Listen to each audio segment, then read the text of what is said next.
to Blackbird Writers Presents. I am Tracy S. Phillips, and today I am speaking with Cayce Osborne. I am so excited about this book today. Cayce has been a writing tutor, a news monitor, a graphic designer, a feature writer for a women's magazine, and an associate editor for a literary magazine. She is currently working at the University of Wisconsin-Madison. And Cayce Osborne's debut, I Know What You Did, was released in 2025 by Crooked Lane Books. It is a must-read for thriller lovers. And here's the log line.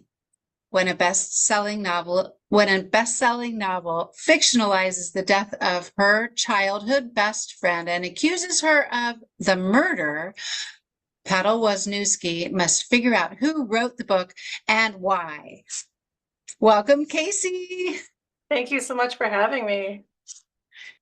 I absolutely love this book. It is like at the top of my best reads for of 2024 list. Oh, thank you. It was I love the premise, you know. hmm Um, and it's so exciting to be a debut author, isn't it? It feels like the world has just sort of accepted you in a way. Tell us a little bit about your journey. How did you get to this point? Sure. Yeah, it was not a short journey. Um, I I have a journalism degree, so I've been writing in some form for my what I would call now my day job for many years. But after I had both of my sons, I found myself needing something else creative to do for myself. So I went back to writing fiction like I did when I was much younger and really seriously focused on it and tried to figure out what it was I wanted to be writing, whether it was short stories or novels or where my interests lie. So I entered some contests and I did some genre prompted writing and some 48-hour competitions just to figure out where my interest and my skills after all these years were leading me. And I discovered that I did want to write a novel and that I had had so many ideas over the years that I would lose confidence in. A couple months in of planning and jotting down ideas, and then I would just think, oh, who wants to read a whole book about this? And I would shelve it and never go back.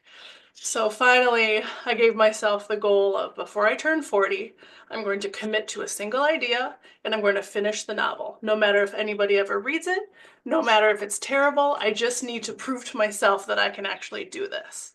So that was back in 2016. And I wrote 4 or 5 books after that, trying to figure out what genre I really wanted to be writing in. And all of my writing, no matter whether it was YA or sci-fi or general fiction, always had this element of mystery, something someone was trying to figure out throughout the book. And I thought, well, if I'm integrating mystery into all these other genres, why don't I actually try a mystery? So I Know What You Did was the first time I really committed to that, and it felt really right. Like I felt like I was doing the right thing finally. So yeah, it was a lot of ups and downs. Over that time period, I had 2 different agents. One of the agents left the business. The other agent was not interested in representing the mystery. So I went out on my own and I ended up selling the book myself directly to the publisher. Wow, yeah, that's a little bit similar to my journey, only I started a lot later. So, yeah, I was like in my 40s when I started writing. Um, so the premise of I Know What You Did is so compelling. As a writer or even just somebody involved in the publishing industry, the story has like legs. What is your inspiration? Um, so when I was trying to figure out, even way back with my first book, what I wanted to write about, I made a list for myself of things I love reading about. And on that list included books about books. And Oh, I read a lot of those. And so I wanted to try my hand at writing one. And after I read Magpie Murders by Anthony Horowitz, where there is a book within the book, I thought that's a good trick. I want to figure out how I can structure a story around that sort of double narrative idea. So that was one major inspiration, and the other was just a character. I challenged myself to write someone who was very different than me, because I found a lot of my characters had my same instincts. And I thought, well, what's the opposite of what I would do, or who grew up very differently than I did? And that sort of started as a writing exercise. And then I liked her voice so much, I thought I could listen to this voice for a whole book. I wanted to write that voice for a whole book. So sort of the book within the book and this sort of snarky, over the top, sarcastic character sort of came together as the inspiration for the story. Yeah, Petal is great, or Peta, she's called it first, right? Yeah, that's what she Um, prefers. yes. I really liked her. She was like kind of this dark sort of goth style, you know. Um, yeah, very snarky. So tell us a little bit about Petal. So Petal grew up in Madison, Wisconsin, which is where I grew up and where I live now. But she had a very traumatic childhood. She lost her parents at the same time very early. She went to live with an aunt who then later on died. And she had all these friendship complications, which form sort of the main story of the book within the book. And just Madison was not a place that she wanted to be. And so as soon as she could, she escaped and didn't look back and really tries not to dwell on any of her past traumas. This is not a person who has had any form of therapy. She doesn't want to think about it in any way. She has her own coping mechanisms, you know. When she feels antsy, she goes for a walk. She lives in New York City, which is a great walking city. And so she'll blast some heavy metal in her headphones and walk. If she's at home, she'll watch an action movie and eat some junk food, and that's sort of her way of like comforting herself. And it keeps sort of all her demons at bay. So she has this very structured way that she deals with all of her past traumas, which is avoiding them in any way possible. And then, of course, all of those past traumas get published in a book, and she can no longer avoid those traumas. Yes. And I also love the opening scene, how she finds out about this book. You don't often read about that doctor's appointment that women have yearly. Yes, yes. I get stopped. So I visited a bookstore recently, and I was chatting with the bookstore owners, and I said, you know, when I talk to someone in Madison about the book, our conversation is usually about Madison because I do mention a lot of local places, and I think people in Madison like to read that. But if I'm talking to someone who's outside Madison, they always want to talk about that opening scene. And I had someone stop me in the bathroom at a conference once and say, I love that you opened your book in the gynecologist's office. And I was sort of struggling with this character who I loved, but I was worried that other people might not love because she doesn't treat everyone in her life very nicely, namely her sort of on-off boyfriend. She sort of uses him and ditches him when it's convenient for her. And I was worried that some people might not like her. So I thought, you know, sort of the save the cat idea, put her in a very relatable situation right off the bat where readers would be on her side. And it was something that, you know, we all can sort of, you know, relate to being in an awkward position with someone who won't stop talking to you. And, you know, a man who doesn't really care about, you know, anything that you have to say. He just wants you to listen to what he has to say. So Yeah, that was sort of what the conceit was in that opening scene, sort of get readers on her side a little bit. worked. Totally Good, thank worked. you. Um, so so the book that he mentions is this fictional bestseller, and it tells the story of Peta's past and about a childhood friend that dies. Yep. So yeah, talk about the book, the story in the book a little bit. Sure, yeah. So yeah, she's at this gynecologist appointment, and he's her substitute gynecologist, not her regular Right. one. He stepped in right for the day, so she doesn't know him, he doesn't know her, but he's chatting away about this book, and he's like, you have to read it. And she's not a reader, she doesn't care about that, but it so happens that there's a character in this book with her exact same name. And that's why he's mentioning it. And of course, Petal Wisniewski is not the most common name you've ever heard, which is exactly why I picked it, of course. And so she is got this curiosity in the back of her mind, even though she doesn't care about anything he's told her and is not a reader, never picked up a book by choice. It's in the back of her head. Why is my name in this book? So she tracks the book down, and it turns out that it tells the story of all her past secrets, and it uses her real name where everyone else in the book gets a pseudonym, Yeah. including the author. So the author is hiding behind a pen name. All the other characters have different names. So she really feels called out by this book. And as she reads it, it's both very familiar. Like there are things in this book that very, very few people would know. Right. And also there are some differences. And it really is blaming her for these events that she doesn't feel she should be blamed for. So that sends her back to Madison because everything she does to try and figure out who wrote this book, no one is giving her any information. So she figures she's got to go back to the source and figure out why this person has written this book. Yeah, absolutely. I mean, I would too. Wouldn't you? Yeah, I mean, she's avoidant of all of these things, but at the same time she's a little bit obsessive and she can't stop thinking about why this is happening. And because the book becomes quite a hit, she is being contacted by people who, little internet sleuths who look for a Petal Wozniewski and track her down and come up to her and say, are you the one in this book?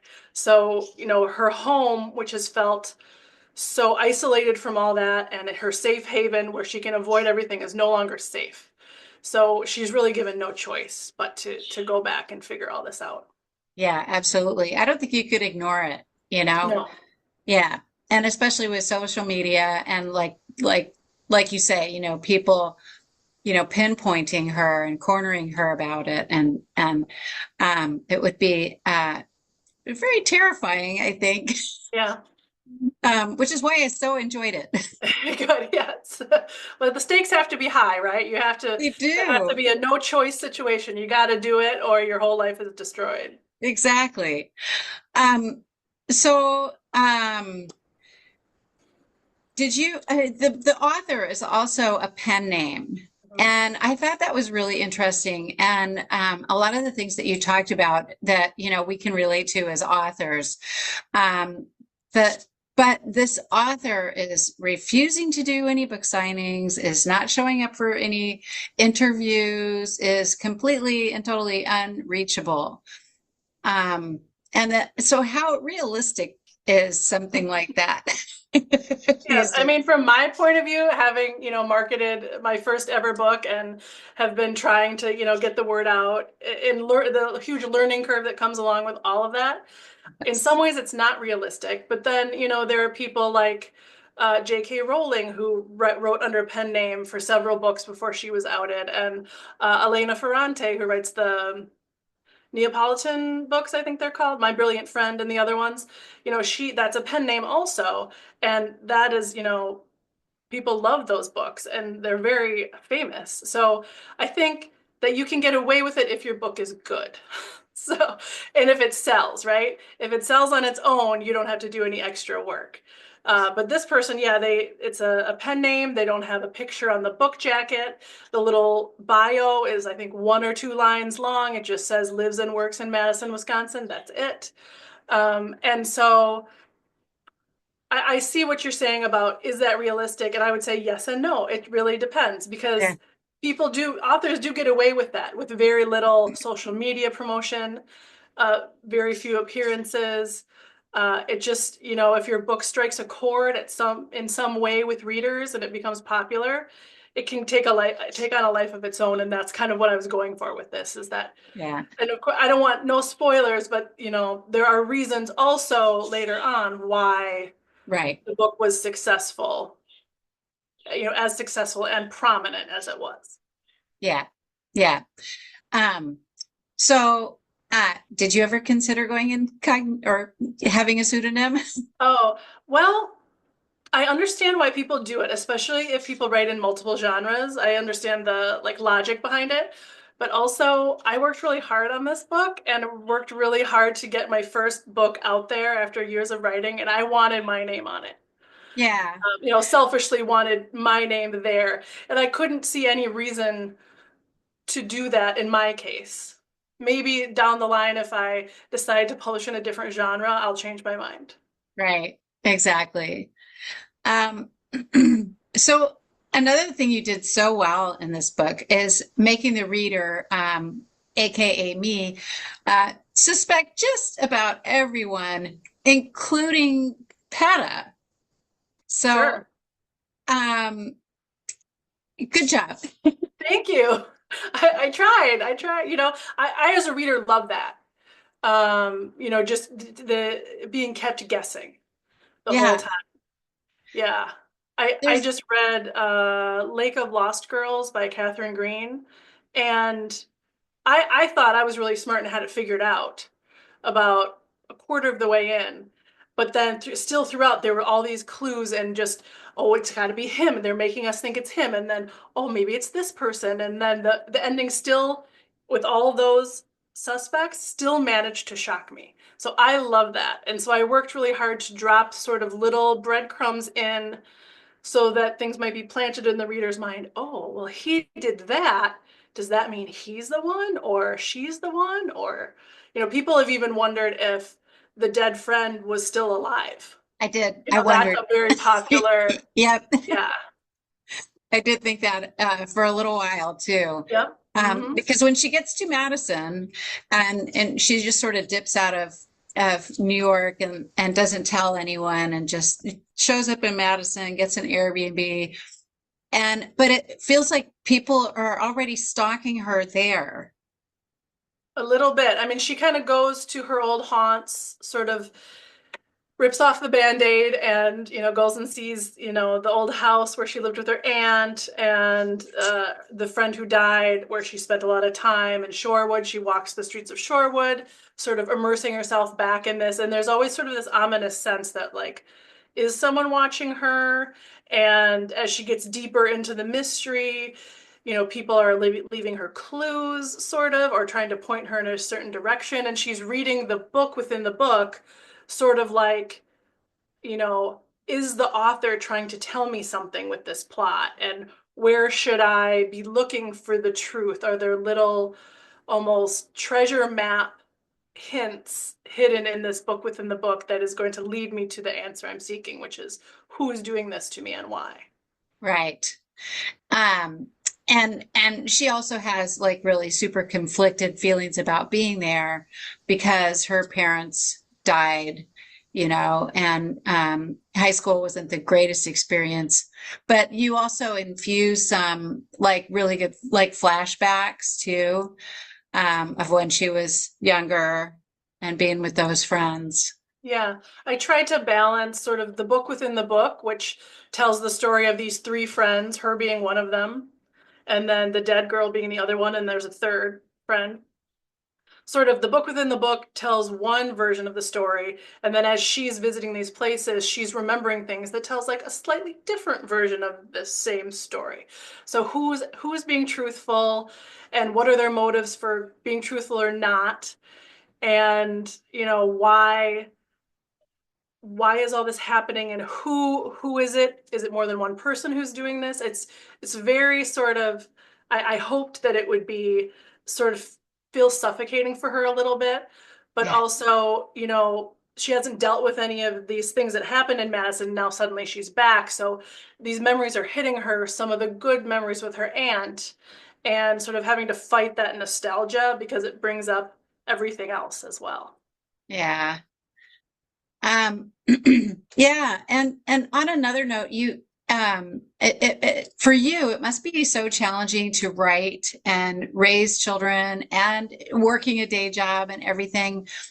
What is your process like?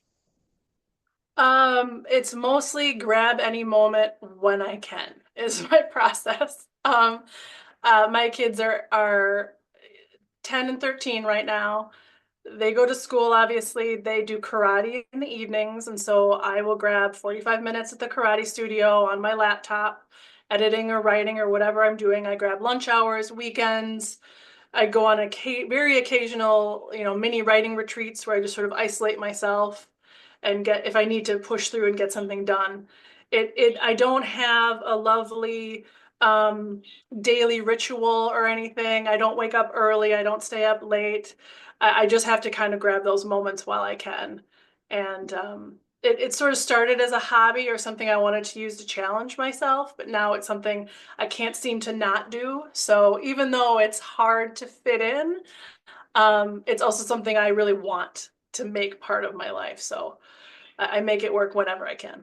Yeah. Oh, that's cool. I mean, I've heard about authors that can, do that like on the bus or whatever, and they get like 15 minutes here, 15, but all those words add up. Yep, they Yeah. do. How long For do sure. you think it took you to write this book? Um, I tend to think about my ideas for a while before anything gets put down on paper. But I would say total about a year Yeah.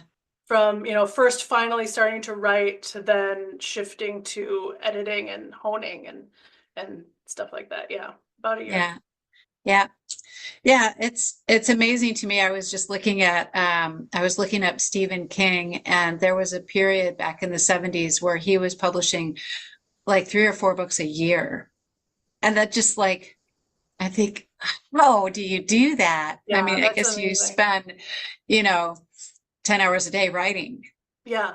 I mean, I do think to myself, what if this were my full-time job? How much more could I get done, or would I procrastinate because I have all this time and time is not as precious as it is now Yeah. for writing. And so would that sort of backfire? I don't know. Maybe someday I'll get to find out. Well, what are you working on now? What's next? What's next? So I have just finished a new book. I'm sort of just in the final polishing stage. So sort of having people read it and getting their reactions and tweaking little things about it, that maybe I have this curse of writing between genres. Like I don't, I even when I yeah, Me too. even when I intend to like I'm going to write a mystery, like a straight up mystery. I tend to mix in like too much character development or too much humor or something that just sort of throws it off. And agents in particular seem to be very, not, I won't say confused, but unsure about, where my books kind of fall. So I'm thinking this one is pretty much a straight up traditional mystery. And it's about a team of podcasters who visit this tiny Wisconsin town because a young boy has written to them and said that his town is cursed and all of the men disappear. And Oh, he's the only boy left. This is a very tiny town, like 8 people. But he's the only boy left, and he's worried that he's next. So wow, they that's visit and cool. try and figure out what's happening. Yeah. That sounds like a good mystery. Yeah. Well, thank you so much for chatting with me today, Casey. This is great. I highly recommend your book. Thank Um, you. do you have a copy of it right close by? I do right here. Oh, yay. Hold it up, please. Ta-da! Yay. And where can our viewers find you and your books? Yes, so my website is cayceosborne.com. I know this looks like it's backwards, but this is how you spell my name. It's Nope, a little it's different. forwards. Good. Okay, good. And so cayceosborne.com is my website. The buy link is there, but really any book buying site that you like, it's on audio, it's on ebook, whatever your preference, wherever you like to buy. I love bookshop.org because you can link it with your local indie bookstore and they get a cut of the profit. And Libro FM does the same thing for audiobooks. So I love those, but whatever you like, you can find it. Yes. Yay. Thank you so much for chatting today. Thank you so much. I really enjoyed it.